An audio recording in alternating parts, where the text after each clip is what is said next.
syukur alhamdulillah yo Nduk Linggo. Aku lan kowe sak kanca cakraning ngrat sowan meneh ana ngarsane Purwarga Ageng Desa Seragi, Kecamatan Sukorejo, Kabupaten Ponorogo. Iya Pak. Iki ujug kabule apa wayangan yang tengah dalan ngarep desa. Kabeh Purwarga Ageng Desa Seragi munjuke rasa syukur ana ngarsane Gusti Allah Ta'ala lantaran kanikmatan kang ditampa kabeh warga Seragi. Mula bengi iki ngadani ya kuwi adicara bersih desa. Wong syukur ki carane maneka warna, ana sing ucape hamdalah, ana sing nempelke baduke yang lemah. Ning kuwi syukur secara individu atau perseorangan.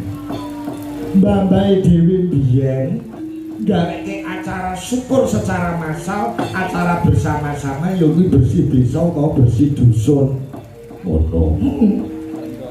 Jaman biyen sawise panen raya ngono kae, anggere parine wis do garing, do ditutu, masak bareng-bareng, do bacaan bareng-bareng. Sadurunge bareng-bareng padha ndonga bebarengan karo sing gawe ya Allah. Matur nuwun lantaran bumi Seragi kula sak anak putu kula saged gesang lantaran tanem tuwuh ingkang mapan wonten bumi Seragi. Ndonga bareng-bareng ucapke syukur ana ngarsane Gusti. Nilai-nilai kegotong royongan, persatuan lan kesatuan uga mapan ana kene to. Ngono. Yen ngono simbah-simbah dhewe biyen elok luar biasa. Buak.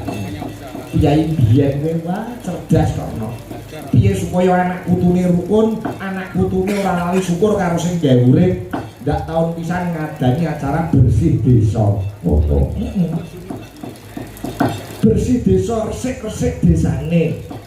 Ora mung resik-resik secara kasat mata, ning uga ngresiki batine. Apura ing apura karo tangga teparo, lung tinulung bantu binantu. Ya Pak. Melu dudumo muga-muga sak umure awake desa kene kabeh warga Ageng Desa Seragi. Kini kabeh pinaringan rahayu slamet wilujeng. Amin. Gampang golek sandang pangan, pinaringan bagas waras jinanggung dening Gusti kang murbeng jagat. Amin. Hasbunallah wa ni'mal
payung tumrap wilangan kabeh. Iya mak muga-muga wayangan bengi iki berkah lan berkah.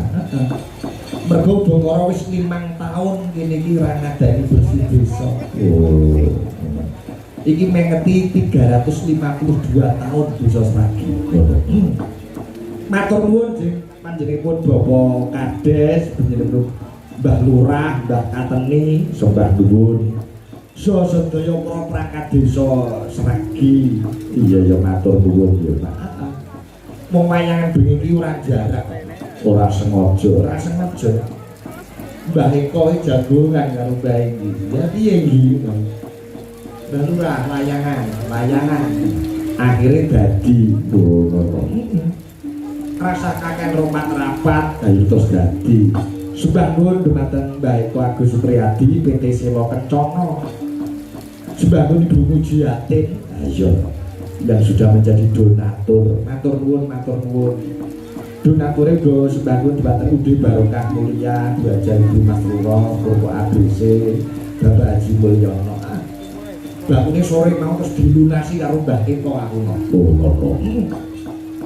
Meh diampirke ning ora sempat. Ayo. Nggih, kula purun matur nek gotong kusene lapang siji gawanen dhewe. Sembah nuwun Mbah Eko, sembah nuwun. Nggih. Matur nuwun para kadang-kadang kang parangan rawuh mriki pingarengan wujuding kanugrahan udan iki udan banyu. Iki minangka banyu iki pralambange rejeki, pralambange penguripan lho. Oh coba. Ning ndi wae waton ana banyu ning ngono ana penguripan. Ngono. Minangka pralambang dadi gerjeh penguripan rezekine warga Ageng Sragi datang pedhot muga-muga berkah lan barokah. Amin. Tak gawake piranti saka omah. Gamelan ayam sound system. Iki go live streaming YouTube sih channel lan channel liyane kae banget. Iya. Posisinya komplit kok ini omah duren kegiatan kok. Sapa wae Citruk Patmo 6789. Songo minangka pralambang yen pengen ayam tentrem uripe kudu iso nutupi baban dawa songo. Lah sing iki songo iki berarti golongan-golongan baban. Tak kon pilih dhewe golongan sing ndi. Iya. Malam hari ini juga bertebaran bintang tamu. Wah iku wis seneng mayang ana bintang tamu iki. Nyambut gawe iki kaya enteng. Ana Mas Gareng Tralala. Mbak Tatin, Sak Mbak Yuni, ya Mbak Lucy, Sesuk kaya dulur kembar ya Mbak Tatin karo Mbak Lucy. Laito kudengan. Iki nadyan to Ginanjar wujude udan ora dadi sabab. Nyenengke kok mau. Coba Mas Gareng tering ini Tralala.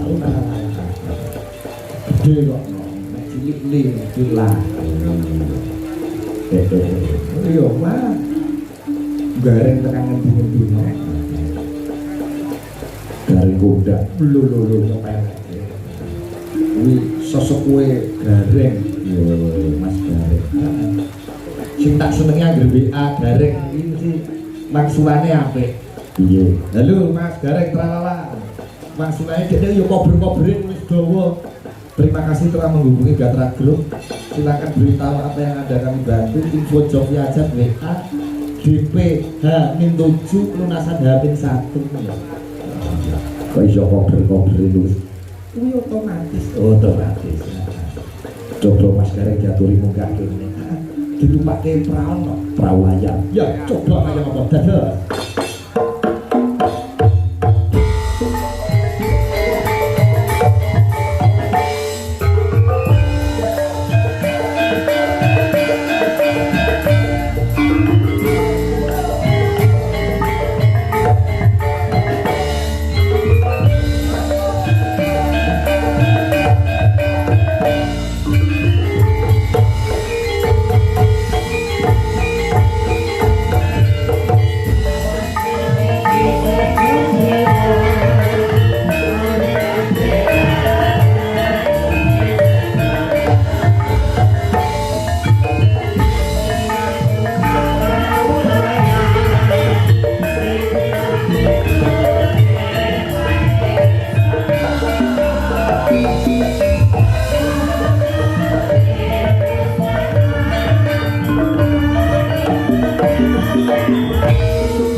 Sugeng dalu, selamat malam Mas Gareng.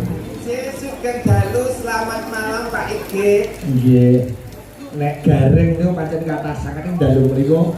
Sebabe napa kok jenengan dipun wastani Gareng Tralala? Nggih menika namung anggenipun maringi tetenger saking tiyang sepuh Tralala menika. Oh, enten tegese?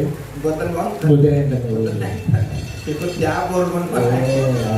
Sing penting beda karo kancane. Si leres garenge pancen akeh kok Pak. Oh nggih, nggih. Biak suket mawon metu garenge. Nggih, leres. Nggih niki sing sowan dalu niki Gareng Tralala. Oh iya. Garenge Pak. Ki dalem saking Kula saknika wonten Wonogiri Pak Ige. Monogiri niki. Kadiraja Pak Ige. Ini kayak kepiye cah biru aja coba. Iya coba. Nggih, nggih. Katuran pinarak mangke Pak Ige. Iya boten dalane to ya. Mati ikut dari lurus ngono kaya. Nggih. Sanes wekdal tak semanten. Matur sembah nuwun. Kadiraja. Injih. Mangke pinarak. Nggih, nggih, siap. Suwan wonten desa Sragi. Sampun kaping kalih menika. Rumiyin ingkang nanggap niku Bu Pujiatin tasakuran menika. Kene Pak Eko. Nggih. Leres. Ning nika mboten jawah nek dalu niki berkah barokah Jawahe luar biasa. Rata menika. Rata Ponorogo Blitar Madiun Jawa Sedaya. seantero Jawa niki Jawa sedaya. Nggih. Mboten ngijeni. Nggih, Pak. Malah donga mawon muga-muga betahe lan bersih dan iki padha karo betah lan bersih rezekine warga masyarakat sedaya. Amin. Iki berkah utawi deres lan betahe rezekine Pak Igit sak rombongan. Amin. Amin ya rabbal alamin. Siji gawe loro gawe uga memperingati hari jadi desa yang ke-352. Oh ngoten to Pak. Nggih. Dadi niki bersih desa utawi menteri desa sisan kalian Pengetan hari jadi desa. pengetan hari jadi ingkang 352. Dua. Kok mboten dhewe-dhewe acarane ya Pak? Yo ben ngirit. Nggih mboten ngirit niki tegese dibarengke nek cara nggen kula mriku nyewu ngiras ngijing.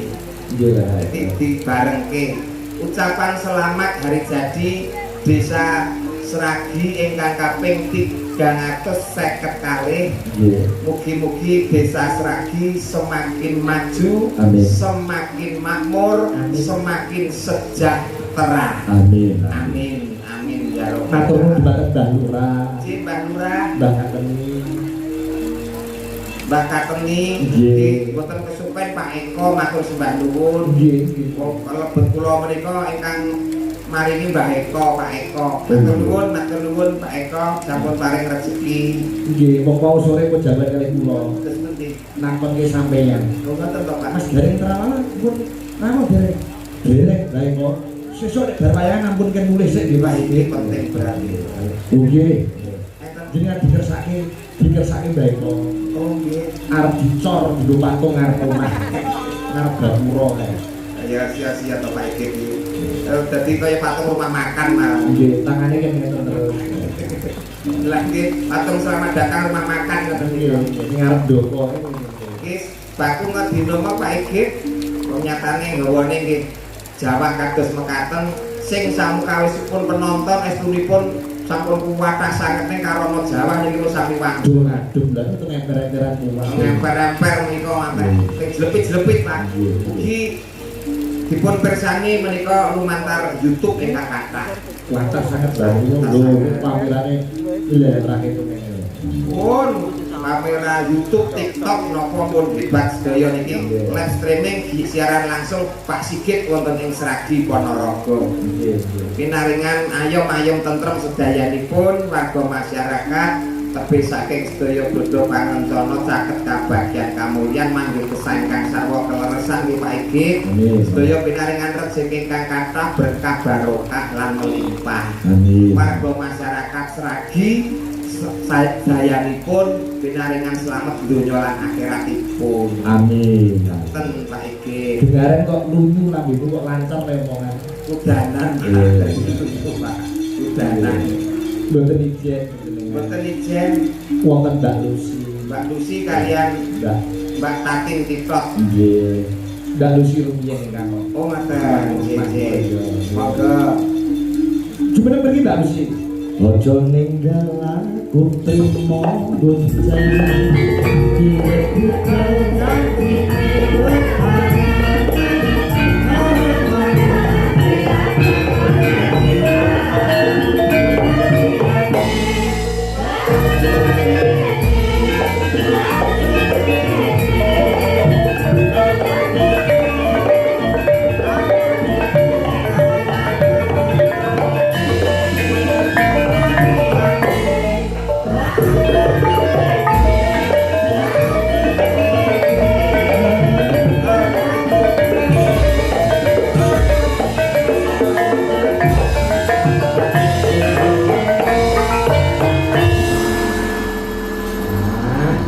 Sugeng dalu Mbak Lucy Brahma. Wilujeng dalu Kang Mas Sigit Arianto. Nggih, pripun kabaripun? Alhamdulillah kantuk pangestu panjenengan sak kanca tambah sehat seger waras. Alhamdulillah. Semanten ugi panjenengan lagi pinaringan sehat sedaya. Pandunganipun Mbak Lucy Brahma kula sak kanca cakran ingkang sih bagas waras tegak semosa.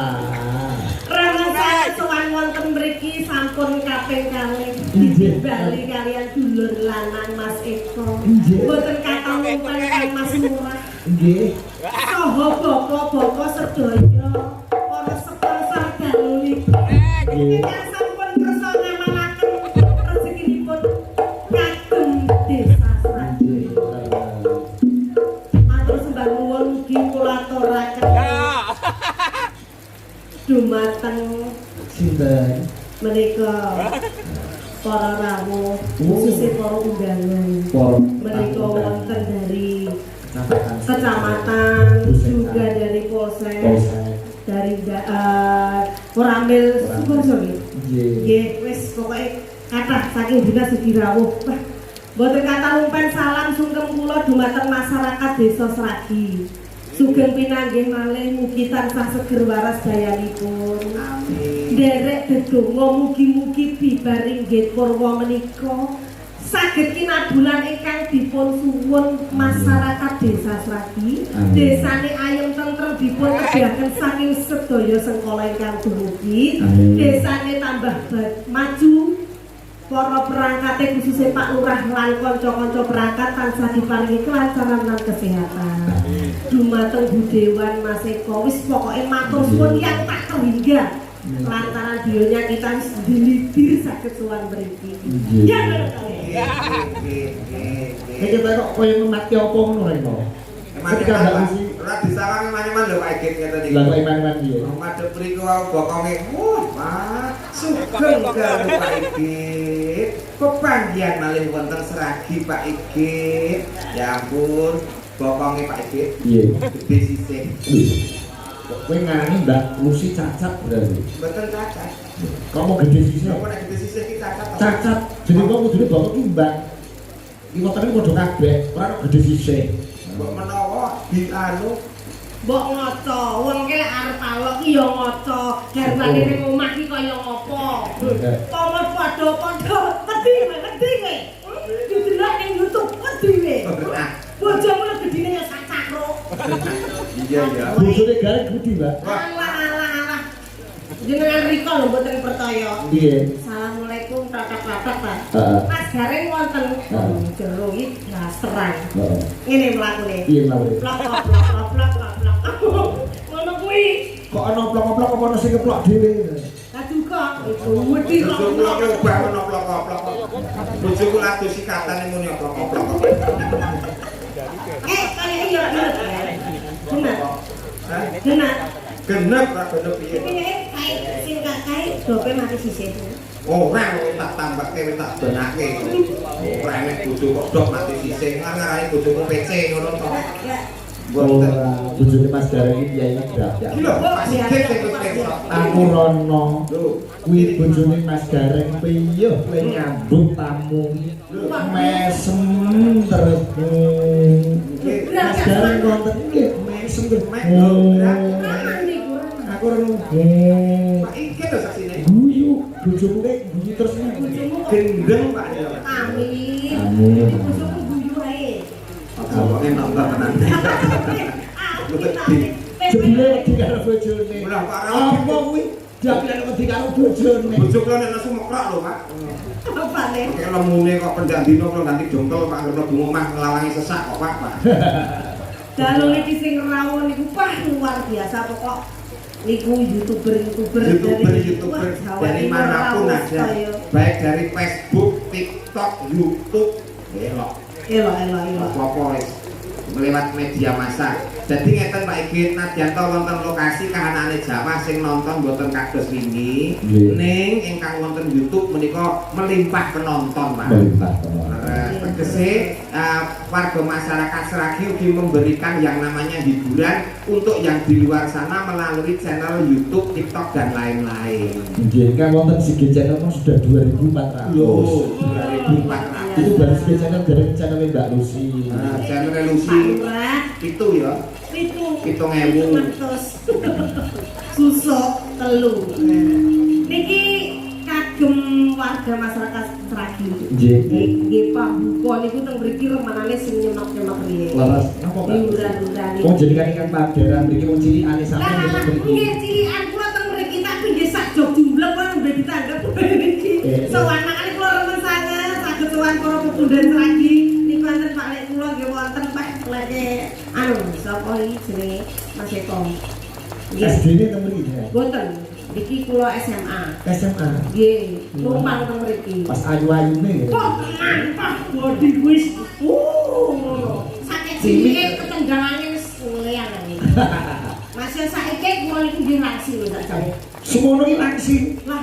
Lah bobote sampeyan niku pinten to, Pak? Nah, jenengan iki piye to? Kok iso rumasane aku semene lemu iki bobot kuwi kur 45. Lah. Mane kleru ngelokne aku lemu kuwi 45. 45. 45 ini bagian tengen, bagian kiwa nggih 45. Loh, enggak Kan ben cacat aku duaden to Pak iki. Lah iya. Iki Tak kira 45 badule tok. 45 sikile. Sikile. Lah dule niku 72. Wah, buat ngono. Niki diaturne sing napa riye? Mari bawa riye. Nggih, mari bawa riyen Mbak. Lah iya to. Digandrung dipangan to kaya ngene Krak. Kaya wujute kaya ngene. Bareng jejer aku mbek Mbak Tatin tak ngek wiket kok. Kok kaya tanggapan nanti anak cuwi. Ternyata gowedhe kula gede. Betul mriku lho Pak Igit. Mriku Mbak Tatin, mriku Mbak Lucy, kula teng tengah. Nyemil. Wis kaya nonton wayang melu mboke Pak. Nggih, sebangun kuwi dirawi Pak Isnani SPD anggota DPRD fraksi Nasdem. Matur nuwun Pak Is. Nika Budewan diramu. Budewan, terima kasih rawuhipun. Jadi niki lho, seorang wakil rakyat yang benar-benar menyatu dengan masyarakat. Jadi eling budaya saka masyarakat, sedaya juga untuk masyarakat. Seperti ini mengambil banyak beliau. Jadi masyarakatnya duwe gaya apa, syukuran apa, tetap beliau menyempatkan diri untuk rawuh. Zaman kula sik sekolah masih Git, mriki niku banjir setiap hari banjir dan jalannya niku luar biasa. Berkat dewan-dewan berasal dari Sragi terutama Bu Eko dan beliau Pak Isnaini Sedoyo niku wah dalane mulus. Alhamdulillah. Mulus setiap tahun pasti banjir. Lah, Mbak Lurah nggih ubet tok. Mbak Lurah yo Jek. Asmane Mbak Lurah yo. Sapa Mak? Mbak Sopo. Mbak Kateni. Mas Ngateni. Oh, Pak Kateni. Apa tegese Ngateni piye ta? Tegese Kateni. Kateni apa sapa Kateni. Iya, Kateni apa tegese? Kateni. Kateni. Karep lan tekate mung sawiji arep makmurke masyarakate. Tegese hidupnya didedikasikan untuk membangun masyarakatnya. Yang kita di lembah mana terus? Tekan sakmene tesih mengabdikan diri untuk masyarakatnya. Jadi ora ana kesele, ora ana libure. Nikteni apa sing dadi gawe para leluhur, dadi wong urip kudu iso migunani kaya panjenengane Pak Kateni. Jadi tak awur ngene Pak. Kita iki cerdas lho, kelawan cerdas ora sejarah. Lucy Brahman artinya. Lucy kuwi sapi, Brahman gede. Ngene kok sapi. Lah sapi kok jenenge Lucy kok. Kaya jenenge yo api-api oh. Nggih Pak kowe niku. Gareng, gareng sigar. Reng yo wis kaya kaya pinggir bladar. Tugasnya kepanasan gitu jadi itu gareng iki malah sing apik. Baik sampe Gareng nolo wi gareng nolo piati wi gareng iki resik dadi gareng iki resik atine ora tau neko-neko. sing lurus Nggih, sikile gejek tangane cekok motone kero. Artine sikile gejek iki wong mlaku ning alam donya kudu tansah ngati-ati alon-alon waton kelakon. Tangane cekok aja demen milik darbet ing liyan. Aja seneng colok jupuk, aja seneng neko-neko kumindak sing ala, tangane kanggo sing ora bener. Moto kira nek memandang fokus satu tujuan supaya nek istiqomah tumaknina segera tercapai apa yang menjadi cita-citanya. Oh, awake dhewe di apik-apik Gareng. aslinya sapa tuh Mas Asmane? kuwi ketoke lahir cengar saka waktu lan jeneng dulu. Gitu gue, Sapa? nama gareng tralala nama panggung Pak. Nama aslinya Dion. Dion. Ora percaya sudah sih Dia apa Dian? Ngadiono Pak. Ora percaya. Dion. Ngadiono Dian apa Mas? ngane ilang ana ilang ari Dion. Dion ngono ya. Kaya tanggoku wae. Tengah sama sinten? Mila. Mila Kartika. Dudu asli jenenge Du Mila. Ngadiono ki ngaki ngarep-ngarep digi tansah ngupati ana no kuwi yo ora nang ana apa-apa lirang tadi gayane kemen ngadiono tapi masih kaya ngene iki kathah rezekine luar biasa Kyai ikhlas ora kaya Mas Gareng Pralala saking ikhlase bojone didukung wong barang diweke Bapak, lagune napa Pak Ikit? Bapak. Bosek ta. kuwi rekor lho wong lanang ora seneng didoyo ora sampean ora Keikhlasan ora ngono kuwi. Estu niki nyambut damel napa bruk kagem garwane. Kula niku seksen.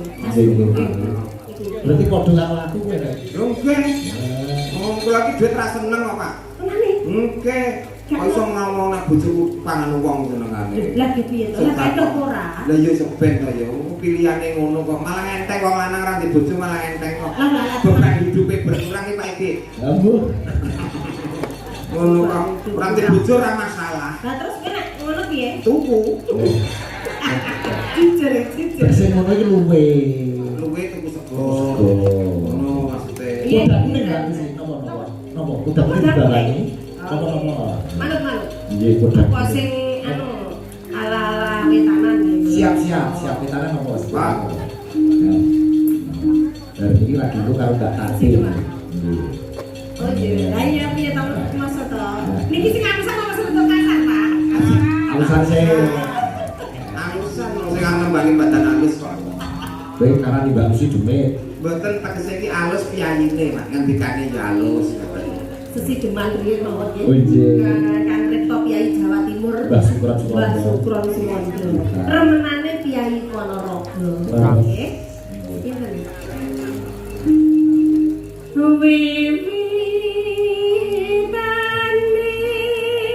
Kurang dulu gak? Boten.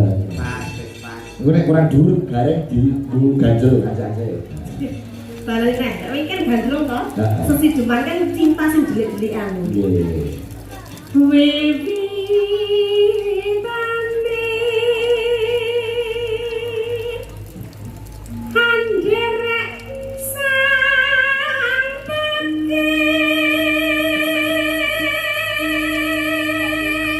Piye rek, karo bojomu suarane apik ndi rek?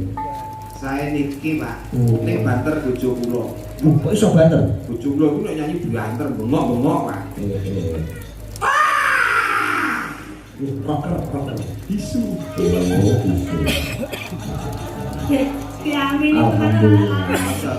Alhamdulillah ini bumi wingit. Iya. Sing hati-hati, Saya lek bojo kula, Pak. guyon Saya bojo iki kula. sing hati-hati. Timbang iki saya bojo kula. Apapun yang terjadi di panggung, ketemu siapapun pokoknya sing paling cantik bojo kula. Iya. Paling ayu bojo kula paling nyanyi bojo kula, Pak. Oh iya. Wah, iki kok mulai kelakon rentong gon. Oke, bojo kula. Lagi to, Pak. Contoh wong lanang sing wedi karo wong wedok ya iya. Ning apik rek apik. Betul Tapi kan yo sak kelangan siji. Terus kok bokomu.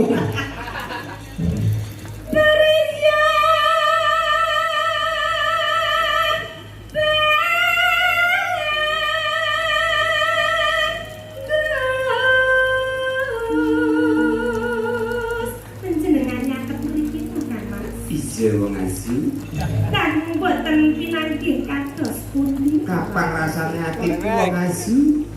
Kok kok. Sing mesra kok gak iso. Kuwi level lho iki. Jadi nek saya iki ayu. Ayu biasa ya Sak piye? dhuwure iki dadi Aku. azu. Kita Kowe bisa sak dure azu apa? azu. Wah, iya.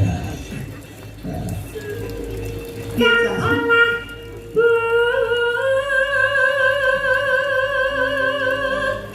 budaya.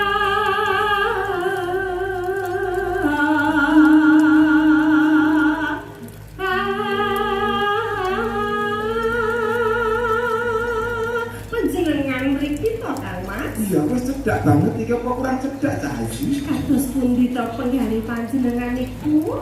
Kula rina kelawan wengi niku tansah mateng panjenengan. Tenan kuwi. Aku arep dahar iki sing katon ana piring ya rupane. Berarti kok karo wong lanang rupak-rupake. Lho kuwi ya bahasa romantis. Pasuryan. Pasuryan panjenengan. Berarti gede tresnamu. Estu Kang Mas. Kuwi nek makem Kula lek dalu badhe babuk niku wonten bantal niku ketok gambar panjenengan. sangkik cintamu ning aku. Kados mekaten. Kula niku mlampah sak mlampah wonten dalan niku nggih ketawis pasuryan panjenengan Mas. Katon-katonen mergo tresno. Kula niki lek enjing itu weteng kula mules. Kula mlebet wonten ing kamar mandi ningali kloset niku nggih wonten rupane panjenengan. Jadi saking tresnane lho. Saking tresnane wis Nganti ning kamar mandi ning kloset iki. tapi masuk kloset Pak iku Pak. Ya ora, ya jerone kloset kuwi lho. Lha wong ini nyaman kloset jare kaya raiku ngene iki lha nek raiku kloset kono lagi ndodok ya tak jambak ngono lho. Pak. tak pikirane lak piton ya piton. Iya, masuk rajane kloset lho Pak iki. Mbak Lucy ora iso dijambak. Lah nyapa ora iso Ya jambak. sorene mak. Ya liyane ya bisa lentek iso to ya. Wong lanang kok tibane kloset. Apa sorene tak sembur itu. Iki omong apa lho? Ayo terus ke. Ayo, kok kloset. Sowan ae. Sowan menyang kutha Gading. Panjenengan persani kala kok wonten lintang kalian rembulan. Panjenengan boten pengen mudhun. Oh, kena jakate mendhuwutan kok PC nih Pak Temi. Iya. Dibuaten karo sing ayu-ayu kuwi. Iya. Masa ketemu Mbak Tatin karo aku siyo-siyo. Iya iya iya. Lintang karo bulan kae. Nika lho Kang. Iya iya. Jenengan pendekatan. Nanti kan jenengan tresno kalian kula. Terus sih. Terus. Kowe diblati Mbak Lucy modian rene. Tapi niki mesti lho lek kula rayu niku nyepelekke. Kali kula niku sajake mboten tak srep. Oh. Gak iso romantis. Oleh karo wedok rasa romantis Pak. Sebabe. Yo orang di jiwa romantis. Nek arep lanang. Amin amin. Ora. Wong sing tak seneng yo gorin kae tok Pak ya.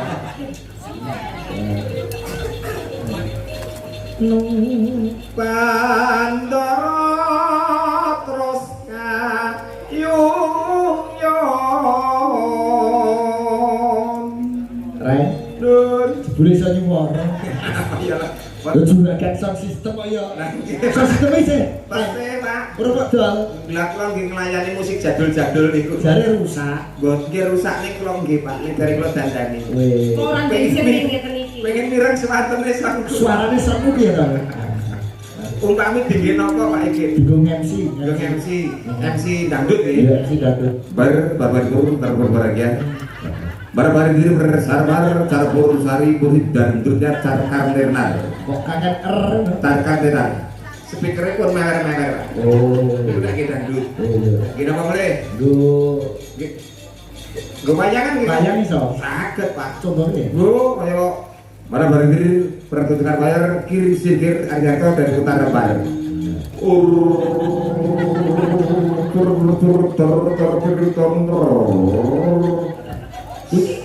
Layak kosong murah payu. Payu Pak. Sing nanggap sapa? Gue RT, GRT. perkumpulan RT. Liyane. Nggih bawa tadi nggih penak, Pak. Iya, Bos. Iya contohnya.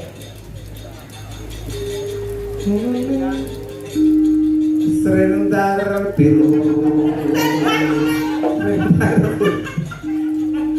Karena terakhir ukir.